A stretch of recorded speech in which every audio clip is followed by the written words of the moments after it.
শৈল আমার মকর গঙ্গা জল, শৈল আমার মকর গঙ্গা জল। কাল গোলাপের বিয়ে হবে, কাল গোলাপের বিয়ে হবে, সইতে যাব জল, যাব জল, যাব জল, শৈল আমার মকর গঙ্গা জল।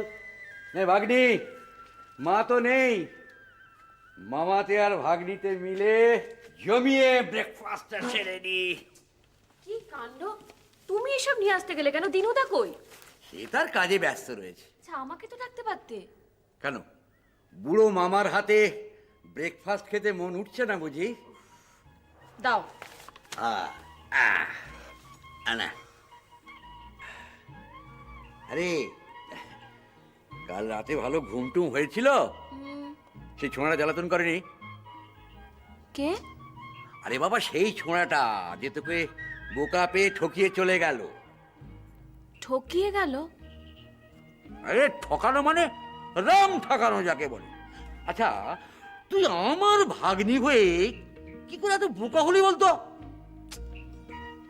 মামা, কি বলছো একটু পরিষ্কার করে বলো দেখি। সব সময় হেয়ালি হেয়ালি? তুই হেয়ালি কি দেখলি?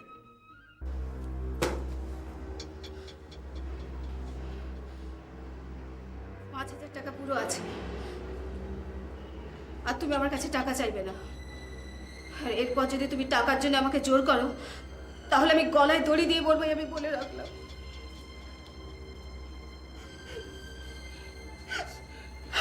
তুমি আমার ছবে না। টাকা চেয়েছিলে, পুরো 5,000 টাকা আছে ওখানে, গুনে নাও। শর্মিলা প্লিজ, খবরদার, তুমি আমার গায়ে হাত দেবে না। তোর কাছে টাকাটা চেয়েছি বলে তুই আমার উপর রাগ করেছিস, কিন্তু আমি কি করবো বল? আমার অবস্থাটা বোঝার চেষ্টা কর তুই শর্মিলা, প্লিজ। ও,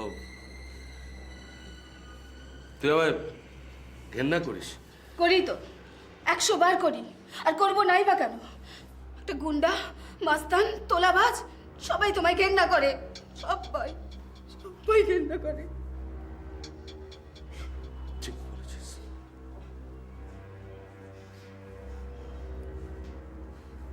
ঠিক বলেছিস। আমি গুন্ডা, তোলাবাজ, সবাই আমাকে ঘেন্না করে। কিন্তু কিন্তু তুই দেখে নিস শর্মিলা, কদিন পরে সবাই সবকিছু ভুলে যাবে। তুই তুই চারিদিকে দেখতে পাচ্ছিস না? সালা সব জালি লোকে ভরে গেছে। সব সালা জালি লোকগুলো টপ পজিশনে বসে আছে। হে দুলাল দাসও সালা একদিন টপ পজিশনে যাবে, তুই দেখে নিস।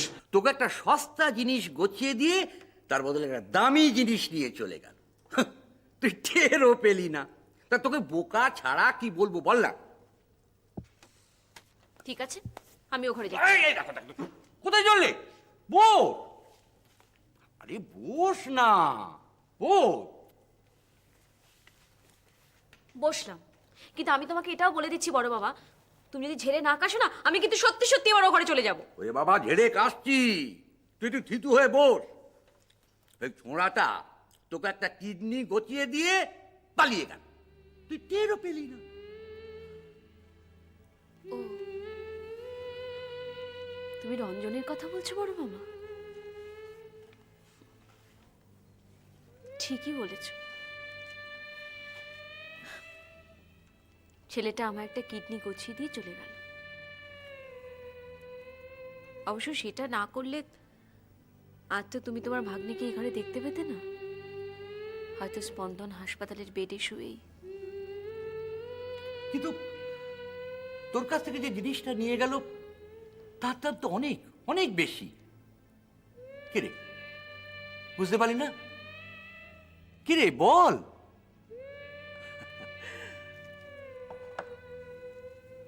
এ বড় চতুর চোর, গোকুলে নন্দ কিশোর,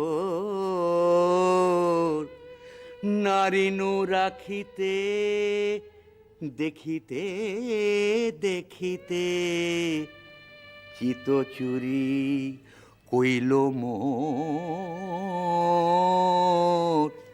এ বড় চতুর চোর, এ বড় চতুর চোর, বুঝলি? একটা কিডনি দিয়ে আমার এমন সুন্দরী ভাগ্নির মনটা চুরি করে পালিয়ে গেল।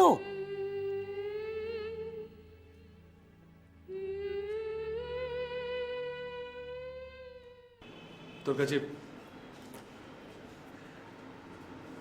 কাছে 5,000 টাকা চেয়েছিলাম বলে তুই রাগ করেছিস শর্মিলা, তাই না? কিন্তু একদিন এরকম ছিল, একদিন কেন বলবো, 6 মাস আগে পর্যন্ত এই 5,000 টাকা ছিল আমার হাতের ময়লা। সালা একবারে 10,000 20,000 টাকা আমি খরচা করেছি, উড়িয়ে দিয়েছি। তাই তো এই টাকাটা তোর কাছে আমি চেয়েছিলাম।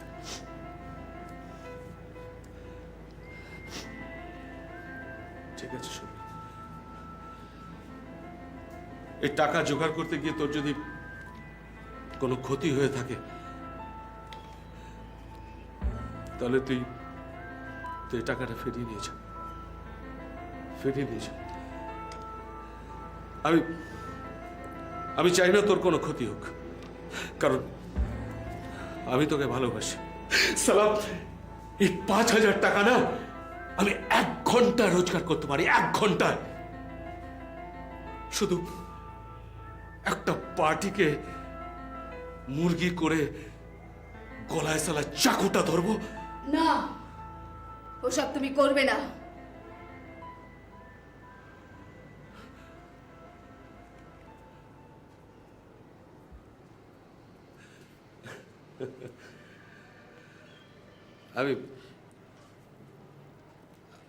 আমি জানি শর্মিলা, আমি জানি তুই এই কথাই বলবি, কারণ তুই আমায় ভালোবাসিস।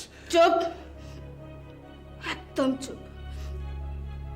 একটা শয়তান, গুন্ডা, মাস্তান চোর করে আমার সর্বনাশ করে এখন আমাকে ভালোবাসা দেখানো হচ্ছে। ভালোবাসা। শর্মিলা প্লিজ তুই কাঁদিস না। শর্মিলা তুই তুই তুই তুই বিশ্বাস কর শর্মিলা, তুই বিশ্বাস কর। আমি সত্যি বলছি, আমি তোকে ভালোবাসি শর্মিলা। প্লিজ বিশ্বাস কর, সত্যি বলছি। তুই কিচ্ছু ভাবিসনি ভাগ্নি, আমি সব খোঁজ নিয়ে এসেছি। সেই ছোঁড়া 7 তারিখে মেডিকেল চেক আপে হসপিটালে আসবে, তককে থেকে ঠিক পাকড়াও করবো। তারপর তোর সামনে নিয়ে এসে নীল করে বসিয়ে দেবো। তারপর তোর যা মন চায় সেই শাস্তি দিবি। না বড় মামা, তোমার সঙ্গে আমিও যাব। যাবি?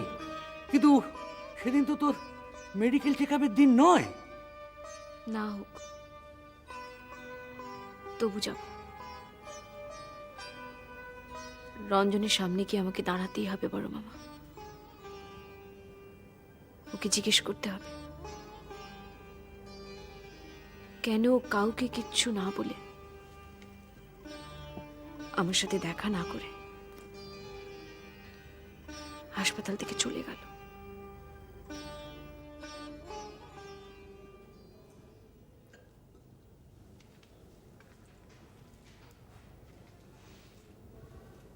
আপনি? আমার নাম নবীন বসু, আমি একজন অ্যাডভোকেট। হ্যাঁ বলুন, আপনার সঙ্গে আমার একটু বিশেষ দরকার ছিল। কি দরকার? দরকার মানে আমি অলোক মিত্রের ডেথ কেসটা নিয়ে আপনার সঙ্গে একটু আলোচনা করতে চাই। কিন্তু আমার কোনো দরকার নেই। বেশ, ধরে নিচ্ছি যে আপনার কোনো দরকার নেই, কিন্তু আমি আমার ক্লায়েন্ট তিথি মিত্রের প্রয়োজনেই আপনার সঙ্গে একটু কথা বলবো। আশ্চর্য, তিথি মিত্র তো আমার এগেনস্টে কেসটা করেছেন, তো তার লয়ারের সঙ্গে আমি কথা বলতে যাব কেন? আপনি নিশ্চয়ই জানেন যে আমার ক্লায়েন্ট তিথি মিত্র আপনার স্ত্রীর কাছ থেকে টাকা নিয়ে প্রথমেই এই কেসটাকে তুলে নিতে চেয়েছিলেন, কিন্তু আলটিমেটলি উনি কেসটা তুলে নেননি। তাই নাকি? হ্যাঁ, কাগজে নিশ্চয়ই আপনি দেখেছেন যে উনি এই কেসটাকে তুলতে চাইছেন না। হতে পারে, but it hardly makes any difference. to me. Yes, it makes. It definitely makes a difference, Dr. Roy. And you also know that.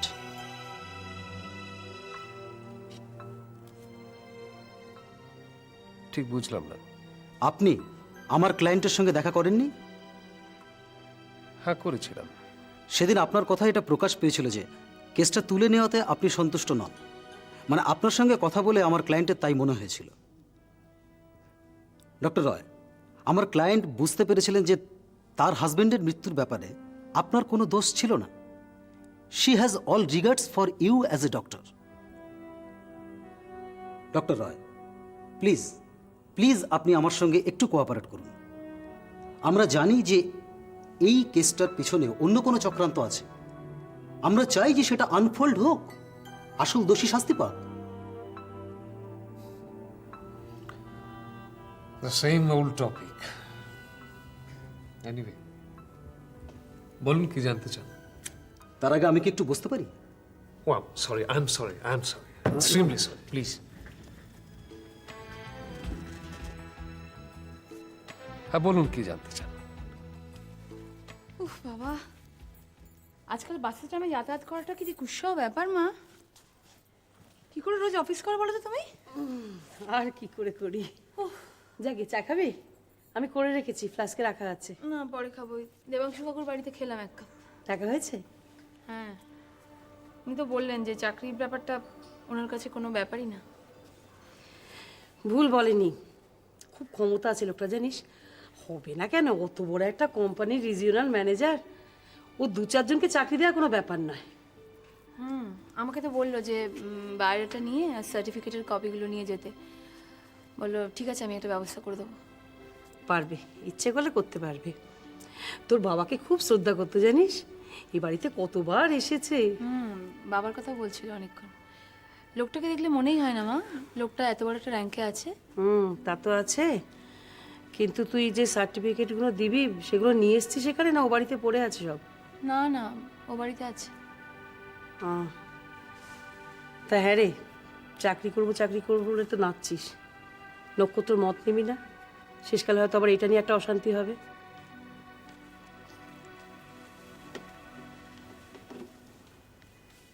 অশান্তির আর কি বাকি আছে মা? যা হবার তো তা হচ্ছেই। বরং আমি চাকরি করলে একটু কম হবে না। এবার আমার নিজের একটা কিছু করা দরকার মা। কতদিন আর ওর ওপর ডিপেন্ড করে থাকবো?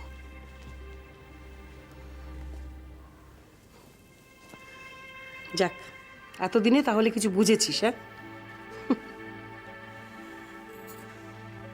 কি ব্যাপার, এত জরুরি এত্তেলা? শোনো, 1 সপ্তাহ হয়ে গেল মদন বা দ্বিজেন দুলালের ব্যাপারে কিচ্ছু করছে না। তাই আমাকে অন্য কিছু একটা ভাবতে হবে। ভাবতে তো 2 সেকেন্ড লাগে অবনীদা, কিন্তু একটা কথা আমায় বলুন তো, এই মদনদা বা দ্বিজেনদা এরা দুলালদার সঙ্গে আবার খেলাধুলো করছে না তো? খেলাধুলো করছে মানে? বুঝলেন না, দুলালদা ওদের হাত থেকে পালিয়ে গেছে। এই খবরটা রটিয়ে দিয়ে যত্ন সহকারে আবার দুধ ভাত খাওয়াচ্ছে না তো ওকে? কি বলছো লতা?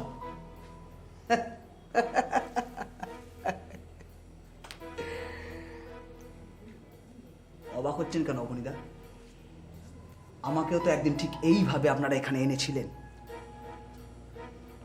দুলালদার সাথে আমার ঝগড়া হলো, দুলালদা আমাকে এলাকা ছাড়া করলো।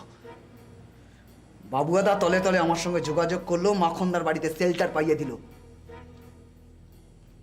তারপর একদিন আমার হাতে চেম্বারটা ধরিয়ে দিয়ে বললেন, দুলাল লাশকার চাই না, ওকে সরা।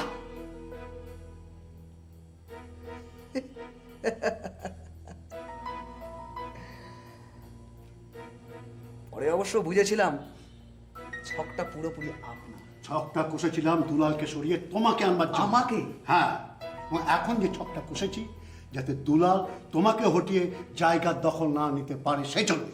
বুঝেছ? সুতরাং একদম আজে বাজে কথা বলবে না। সরি সরি অবনীদা, কি বলছেন বলুন। শোনো, আর 2-1 মাসের মধ্যেই পার্লামেন্ট ইলেকশন ডিক্লেয়ার হবে। পার্টি আমাকে এখানে এমপি জন্য দাঁড় করাচ্ছে, তাই আমি চাই দুলালের মতো ক্যাচরা যাতে না হয়, তার জন্য ওকে শেষ করে দিতে যে প্ল্যান আমি করেছি সেটা সাকসেসফুল করতেই হবে। আপনি সেদিন মদনদার বাড়ি গিয়েছিলেন, সেটা ও, মদনকে দিয়ে কিছু হবে না। দুলালের ব্যাপারে মদন কিচ্ছু করতে পারেনি। যা করতে হবে তোমাকেই করতে হবে। ঠিক আছে, কিন্তু দুলালদা এখন কোথায় ঘাপটি মেরে আছে শোনো, সেটা শোনো, না শোনো। সেই ব্যাপারে যা প্ল্যান করেছি সব তোমাকে আমি বলছি, মন দিয়ে শোনো এবং ঠিক সেই মতো কাজ করবে। লতা, যদি সামান্য একটু ভুল চুক হয় তবে আমাকে বলতে হবে না বন্ধু, আমাকে বলতে হবে না। 2 বছর দুলালদার সাকরেদি করেছি তো। দুলালদা যে কি বিষ, কি ডেঞ্জারাস, আর কেউ না জানুক, লতা জানে। গুড। শোনো, প্ল্যানটা শোনো। এই যে কথাগুলো, সেগুলো তুমি একদম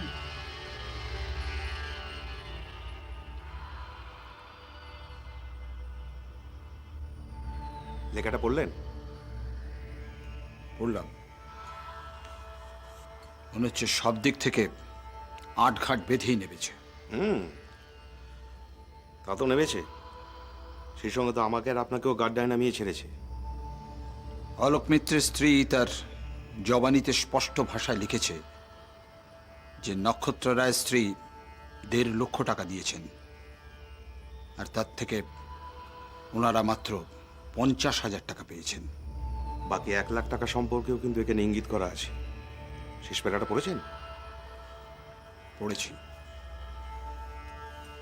আর তাই তো ভাবছি যে কি করা যায়। কি আবার করবেন? শুনুন, এই লেখার পরের কিস্তিটা যাতে ছাপতে না পারে সেই ব্যবস্থা আগে করুন। না, সেটা ঠিক হবে না। পার্টির কানে যদি কথাটা পৌঁছে যায়, আমি খুব মুশকিলে পড়ে যাব। আরে, এই পরের কিস্তিটা ছাপা হয়ে গেলে এর থেকে বড় বিপদে পড়বেন। সবকিছু জানাজানি হয়ে যাবে, আমি আপনি দুজনে বিপদে পড়ব। আপনি বুঝতে পারছেন না, ভদ্রলোক যদি বড় গাছে নাও বেঁধে থাকেন, মানে পার্টির ওপর মহলের কোনো নেতাদের কাছে যদি পৌঁছে থাকেন, তাহলে না না, তাছে প্লিজ আপনি ব্যাপারটা একটু দেখুন। আরে দাদা, আমরা এখন পাওয়ারে নেই, আমাদের কেউ পাত্তা দেবে না। গেলে বরঞ্চ তাড়িয়ে দেবে, নাহলে উল্টোপাল্টা সব লিখে দেবে, তাতে আরো বিপদ বাড়বে। তবে হ্যাঁ, সমীরণ বাবু আর ওই তিথি মিত্র যাতে বেশি বাড়াবাড়ি না করতে পারে সেই ব্যাপারটা আমি দেখতে পারি। হ্যাঁ, এই দায়িত্বটা আমি নিতে পারি।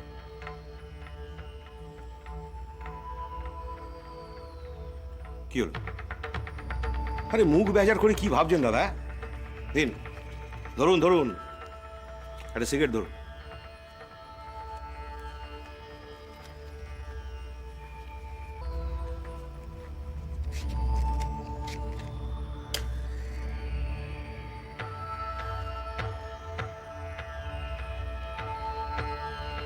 গোড়ায় ভালো করে ধোয়া দিন, দেখবেন একটা না একটা রাস্তা ঠিক বেরোবে।